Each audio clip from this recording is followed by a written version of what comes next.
C'est quelque chose qu'on doit apprivoiser et en même temps c'est quelque chose dont on doit aussi se méfier.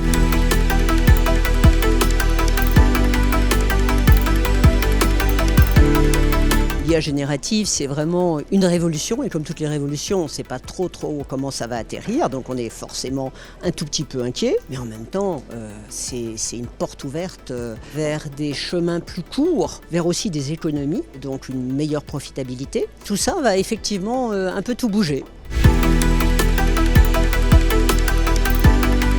L'IA concerne tout le monde, mais d'ailleurs on baigne déjà dans l'IA. Quand vous êtes sur votre smartphone, vous êtes dans l'intelligence artificielle. L'IA générative, c'est le niveau d'au-dessus. Je dois dire que moi dans mon entreprise, on utilise ChatGPT, mais pas de manière systématique. C'est plutôt un point de départ. À partir de ce que ChatGPT nous répond, on va commencer à élaborer. Là c'est l'amorce, et c'est l'amorce alors qui ne doit pas vous enfermer, mais qui doit vous permettre effectivement d'avancer plus vite, plus loin. Et la différence se fera aussi là.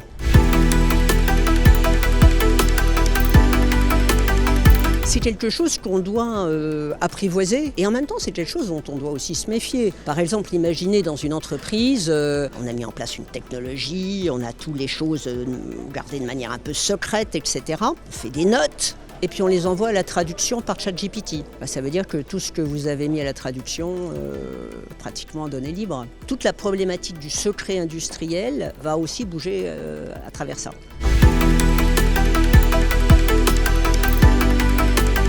L'État doit se poser la question à lui-même. Est-ce qu'il peut s'appliquer l'intelligence artificielle sur un certain nombre de ses procédures? Et je pense beaucoup à la simplification. Je pense qu'il y a beaucoup à gagner si c'est fait de manière intrinsèquement sûre et les bons garde-fous. Un État qui serait effectivement plus économe, plus efficace, plus rapide à travers l'intelligence artificielle.